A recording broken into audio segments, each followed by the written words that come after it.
Hours before the dinner, a confidential document had been delivered to Harry's room by mistake, or so the palace would later claim. It contained no apology, no invitation, and no promise of peace. Instead, it outlined exactly how his return would be controlled. The envelope had been sealed for senior household officials, not for Harry. Yet there it was, waiting among the carefully arranged papers in his room, carrying instructions that were never supposed to reach him. At first, the language appeared calm and professional. Timings, seating positions, approved movements. But beneath that cold order was something far more calculated. The evening had already been turned into a performance, and Harry had been given a role without his consent.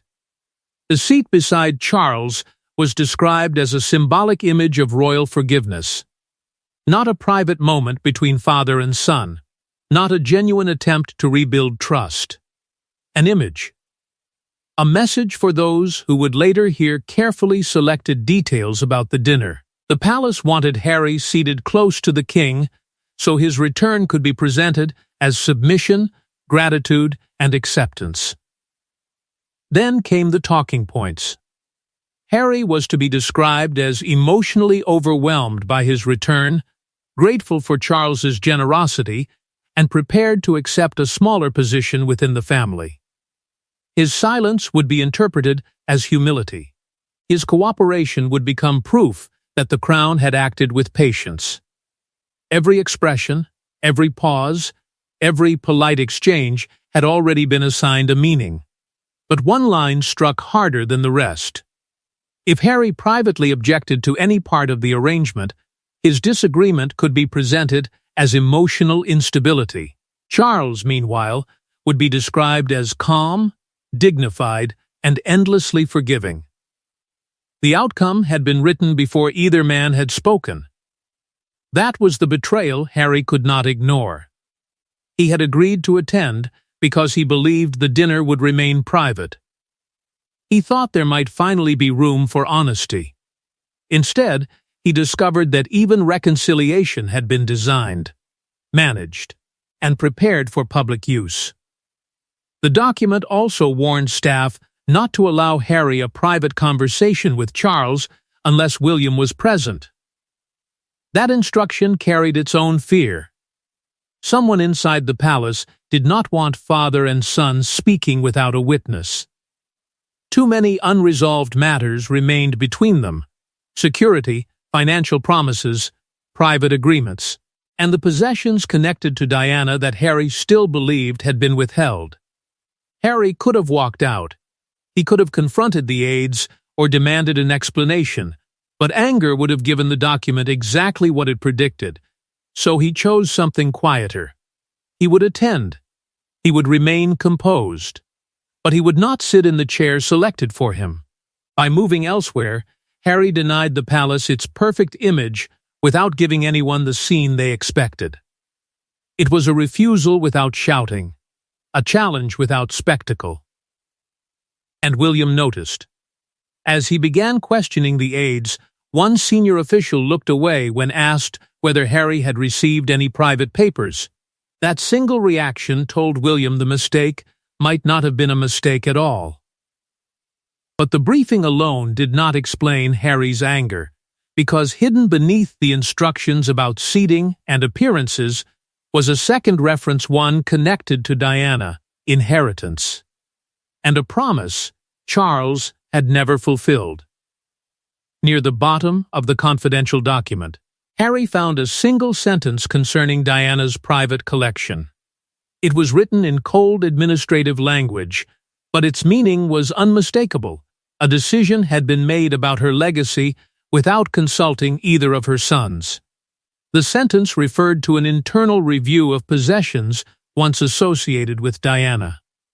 Private letters, ceremonial gifts, jewelry records, personal objects that had remained under restricted palace control for years. To an official, they were items requiring classification. To Harry, they were fragments of a mother whose memory had already been discussed, managed, and reshaped by others for far too long. He had always believed that some of those possessions would eventually be shared between him and William. It was not merely an assumption. Within the family, there had been an understanding that the most personal pieces would remain connected to Diana's sons rather than disappear permanently into the institution she had struggled against. But one object now stood at the center of the dispute. It was a rarely seen sapphire and diamond piece, known only to a small circle inside the palace. Its value did not come from the stones alone. The piece belonged to a period when Diana had begun separating her private identity from the royal role that had defined and restricted her. It represented independence, pain, and the first quiet signs that she was trying to reclaim control over her own life. According to the briefing, Charles had approved its transfer into the permanent royal collection. That decision changed everything. Once absorbed into the collection, the piece would no longer be treated as a private family possession. Harry would need formal permission even to access it. Its meaning could be decided by curators, officials, and advisors. The palace could display it, describe it, or lock it away while still claiming to preserve Diana's legacy. To Harry, this was not preservation. It was another takeover. The monarchy had controlled Diana while she lived. Now, in his mind, it was beginning to control what remained of her after death. A deeply personal object was being rewritten as crown property, stripped of the emotional meaning her sons attached to it. Worse still, Harry believed William must have known. William had heard that a review was underway, but he had never been told the transfer had become final. He believed both brothers would be consulted before any permanent decision was made. Yet Harry could not know that. From his position, William's silence looked like approval. That misunderstanding opened a dangerous wound. Harry saw a brother who had chosen the institution. William began to realize that Harry might believe he had helped remove something their mother intended them to protect together. The seating plan now felt deliberately cruel. Harry had been placed beside Charles, the man who had allegedly approved the transfer, and expected to perform closeness while remaining silent about Diana. Camilla's household had supported the review, arguing that disputed jewels left in private hands could create future battles over ownership, access, and public use. But that careful reasoning only deepened the sense that Diana's memory had become another problem for the palace to manage. William finally understood the empty chair. It was not simply a refusal to sit beside Charles. It was an accusation aimed at everyone who had allowed Diana's private legacy to become another controlled royal asset. William now knew why Harry had moved, but before he could confront Charles, Camilla made a quiet intervention that turned a private act of protest into an open struggle over who controlled the family. Camilla did not raise her voice or challenge Harry directly. She simply leaned toward an aide and gave a brief instruction. Moments later, the place cards began moving again, and William realized the Queen intended to force the original image back into place. To Camilla, the empty chair beside Charles was not a small family disagreement. It was a visible crack in the authority of the entire evening. Everyone at the table could see it. Everyone could wonder why Harry had refused the place chosen for him. And once questions began, the palace would lose control of the meaning behind that silence. So she acted without drawing attention to herself. During a brief pause, an aide moved quietly toward the table and began adjusting the settings. Harry's glass, cutlery, and name card were shifted back beside Charles. No announcement was made. No explanation was offered. The message was clear: the original arrangement would be restored, and Harry would be expected to accept it. That changed the nature of the conflict completely. Harry's first refusal had been silent. It could have been dismissed as discomfort, confusion, or a private choice. But forcing him back into the seat would leave only two outcomes. He could surrender and give the palace the image it wanted, or he could refuse again and turn private resistance into open defiance. William saw the danger immediately. Before Harry returned, he stopped the aide and asked who had ordered the change. His voice remained controlled, but the question carried enough weight to freeze the movement around the table. Camilla answered for herself. The seating plan, she said, had been approved. Protocol could not be reshaped by personal emotion, especially at the king's table. Her reasoning was precise, but William understood what was really at stake. As heir, he knew that Charles could not appear publicly rejected inside his own household. The crown depended on order, and order depended on visible obedience. But as Diana's son, William also understood why Harry would not sit beside a father who had allowed their mother's private legacy to be controlled without them. That conflict tightened around him. Duty pulled one way, memory pulled another. Charles heard every word, yet he remained silent. He did not tell Camilla to stop. He did not ask Harry what had happened. He allowed the confrontation to unfold between his wife and his eldest son, while Harry watched from a distance. For Harry, that silence answered everything. Once again, Charles was letting others manage the crisis instead of facing the betrayal at its center. William then made his choice. He did not order Harry back. He moved to the empty chair beside Charles and sat down himself. The act protected the king from the humiliation of a vacant place, but it also destroyed the carefully planned image of father and younger son reunited. More importantly, it confirmed that Harry's refusal could not simply be erased. The officials around them understood the danger at once. The future king had just altered an arrangement approved by the reigning monarch's household, not to defend protocol, but to shield the brother the palace had expected him to control. Yet William's intervention only delayed the deeper confrontation. Because Charles finally turned toward his eldest son and asked the question everyone had been avoiding, what exactly had Harry told him? After dinner, William followed Charles into a private chamber and closed the door before any advisor could enter. What began as a question about Harry's seat quickly became a confrontation over Diana, hidden decisions, and the limits of a future king's obedience. William did not begin cautiously. He asked Charles directly whether he had approved the permanent transfer of Diana's disputed jewelry and personal possessions into royal control. There was no room for ceremony in the question, no space for carefully prepared palace language. William wanted a clear answer, because the silence surrounding the decision had already done enough damage. Charles responded as king before he responded as a father. He called it a legal and constitutional matter.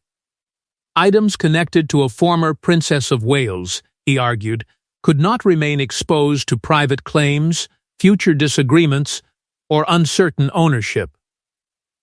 The monarchy had a duty to preserve objects of historical importance, even when those objects carried painful family memories. But William refused to let the explanation remain abstract.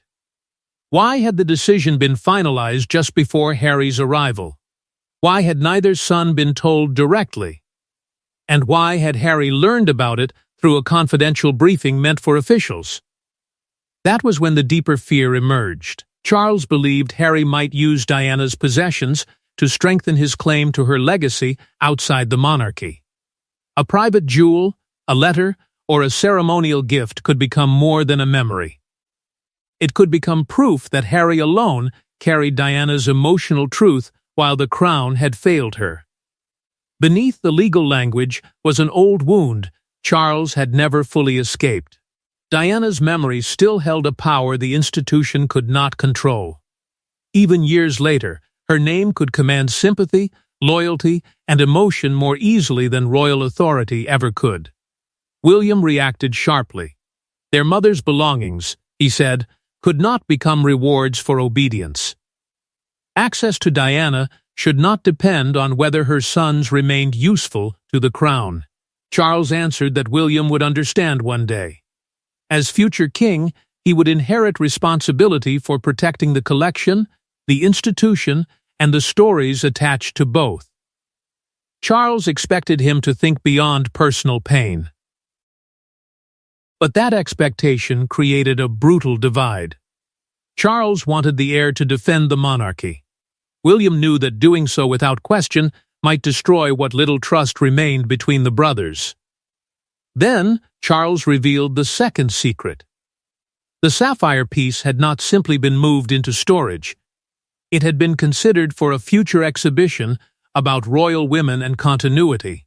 Diana's deeply personal object could be displayed as part of a palace-approved story linking past and present princesses of Wales. William's anger deepened.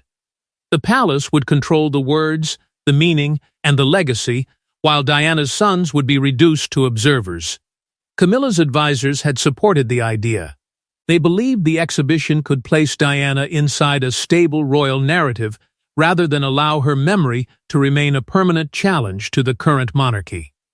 Charles insisted it was not an attack. He said it was an attempt to stop Diana's legacy from being used against the family forever. William did not soften. Unless the transfer was paused and Harry was told the truth directly, he warned, the empty chair would become the least damaging part of the evening. But before Charles could decide whether to reverse the order, Harry entered with the document in his hand and made it clear that the dispute was no longer only about a jewel. Harry placed the confidential briefing on the table between Charles and William, but he did not point to the paragraph about Diana. Instead, he opened the final page, where one hidden condition revealed what the palace truly expected him to surrender. The wording was careful, almost harmless at first glance. Harry's future access to private royal spaces, family archives, and selected personal possessions would depend on what the document called responsible public conduct. But the meaning became darker with every line. He would be expected to avoid challenging official palace accounts of family decisions, past negotiations, private agreements, and disputed ownership. This was not simply a request for discretion. It was a demand for silence. Harry accused the palace of using his mother's legacy as leverage. If he spoke against the official version of events, he could lose access to the letters, records, and possessions that connected him to Diana. The institution was not only trying to control what he said, it was placing a price on his family history. Charles denied authorizing the condition. The answer came quickly, but it did not calm the room. It created a more dangerous question. If the king had not approved that language, then who had inserted it into a confidential briefing carrying the authority of his household? William studied the phrasing and recognized its style. It sounded like language shaped by senior lawyers and communications advisors, careful enough to appear reasonable, yet broad enough to restrict almost anything Harry might say. That meant the document had likely moved through several powerful offices before reaching his room. Camilla entered the argument with a different warning. Confidentiality, she insisted, was necessary. Private conversations and personal objects could not repeatedly become material for public attacks against the family. Without limits, every attempt at reconciliation could be turned into another crisis. Harry refused that logic. Silence demanded in exchange for access to his own past could not be called reconciliation. It was control dressed as protection. For Charles, the accusation cut in two directions. He still felt deeply betrayed by Harry's public disclosures. Private pain had been carried beyond palace walls, and trust had been damaged again and again. Yet he could also see that his household may have taken his desire for caution and turned it into something coercive. The original plan now became clear. Harry was expected to sit beside Charles, accept a private reassurance, and leave without any written reversal concerning Diana's possessions. The dinner would create the appearance of healing while the real dispute remained unresolved. It was not peace. It was delay disguised as resolution. William refused to give either side complete comfort. He warned Harry that publicly exposing every detail could cause damage that no apology could repair.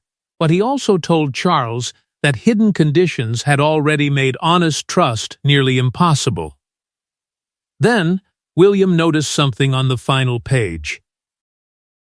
Beside one of the restrictions were authorization initials.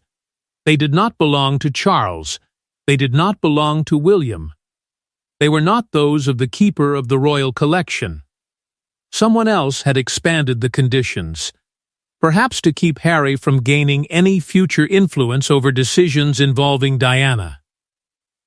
Charles's restraint finally broke. He ordered the room sealed and demanded the name of the person who had authorized the final page. The initials led them away from the dinner table and into a quieter, more dangerous corner of the palace where Diana's possessions had been discussed long before Harry ever received the briefing. Behind the royal collection stood a private committee few family members fully understood. It did not wear crowns, appear on balconies, or issue public statements. Yet for years, it had quietly decided which memories remained personal and which became property of the monarchy. The group was small, discreet, and powerful. Collection officials sat beside legal representatives, archivists, and senior household figures, all charged with reviewing possessions that carried both private emotion and royal significance. On paper, its purpose was practical. It had been created to prevent family disputes, unauthorized sales, and damaging ownership claims over objects tied to the crown. But over time, its reach had expanded. Letters once considered personal could be classified as historical records. Gifts could be redefined as royal property. Jewels connected to private moments could be absorbed into the collection if officials believed they carried national importance. Each decision was wrapped in the language of preservation, yet every classification moved control further away from the family member who felt the deepest connection to the object. Diana's possessions created the committee's most dangerous problem. To Harry and William, she was their mother. Her letters, gifts, and jewelry carried memories that no archive could measure. To the monarchy, however, she remained a former Princess of Wales, whose public identity had become inseparable from royal history. The committee believed that leaving her most important possessions under private family control could create future conflict. They feared the brothers might one day disagree over what should be displayed, loaned, inherited, or kept hidden. William's future role shaped the committee's assumptions. As the heir, officials expected him eventually to place institutional duty above personal feeling. Harry was viewed differently. Outside the working monarchy and openly critical of palace decisions, he was treated as an unpredictable claimant whose influence needed limits. The initials on the final page belonged to a senior advisor attached to that committee. He had expanded the restriction because he believed Harry should not receive unrestricted access until he demonstrated what the document called lasting cooperation. Charles's anger was immediate. The advisor had not only exceeded his authority, he had made the king appear to have deceived his own son, using Diana's possessions as pressure while publicly offering peace. Camilla now stood in an uncomfortable position. She had not written the condition, but members of her household had been consulted about the risks of allowing Harry influence over exhibitions connected to Diana. They feared that any disagreement could become a public battle over who truly protected her legacy. For William, the truth was devastating. The palace had created two versions of Diana. One was the mother privately remembered by her sons.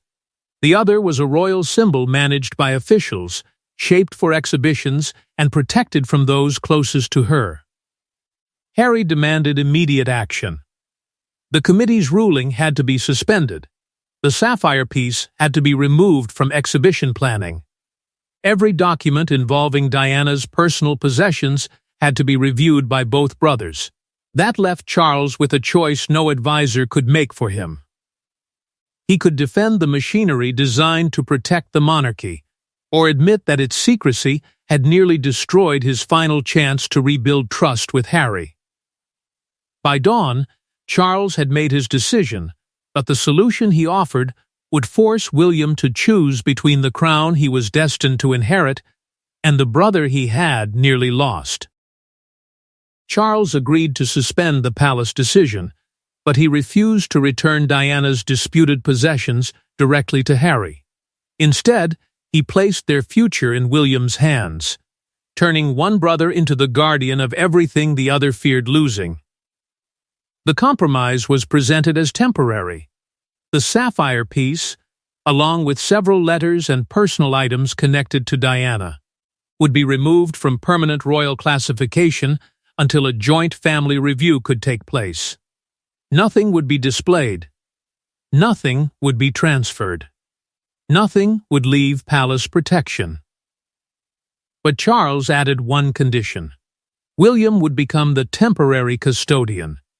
He would protect the objects from public use, private removal, and further interference by palace committees. Neither Harry nor the institution could act without his approval. To Charles, it was a balanced solution. To Harry, it looked like the same hierarchy dressed in softer language. Once again, William had been given authority because he was the heir. Once again, Harry was expected to trust a system that had already treated his independence as a threat. William saw the suspicion immediately, and this time he refused to ignore it. He told Charles he would not accept custody unless Harry received equal written authority over every decision involving their mother's private possessions. The demand stunned the room. As future king, William was voluntarily limiting the power he would one day inherit. He was challenging the belief that succession gave him a greater emotional claim to Diana. The crown might pass through one son, but their mother's memory belonged to them both. Charles warned that shared control could create conflict for decades. If the brothers remained divided publicly, every decision could become another battle. Every exhibition, loan, or private request could reopen old wounds. William answered that the division would become permanent only if the institution continued rewarding one brother's obedience while punishing the other's independence. Then, he returned to the moment that had started everything: the empty chair. William admitted that he noticed Harry's refusal because he understood the feeling behind it. Both brothers had spent their lives being placed in carefully chosen positions so the family could present the right image, even when their private emotions told a different story. Harry finally revealed that the document was not his only reason for moving. He wanted to know whether William would notice without being warned. He needed to see whether his brother would recognize the protest or simply help the palace erase it. There was no dramatic forgiveness. William did not apologize for every decision that had separated them, and Harry did not pretend years of resentment had disappeared. But both acknowledged one painful truth: the palace had repeatedly benefited from their mistrust. Charles authorized a revised agreement. Both sons would receive equal consultation over Diana's private legacy, while objects carrying constitutional importance would remain under formal protection. The advisor responsible for the hidden condition was removed from the review, though the palace would later describe the decision only as an internal restructuring. Before Harry departed, the family returned briefly to the dining room. The original chair beside Charles remained untouched. William placed the confidential document upon it, transforming that empty place into evidence of what secrecy had nearly destroyed. Harry still did not sit beside his father, but when he left, William walked with him to the door. The conflict was not over, yet for the first time, the next battle might not place brother against brother. The palace would later insist that nothing unusual happened that evening. But those who saw the untouched chair understood the truth. Harry's refusal had exposed a struggle over Diana's legacy that the crown could no longer control in silence.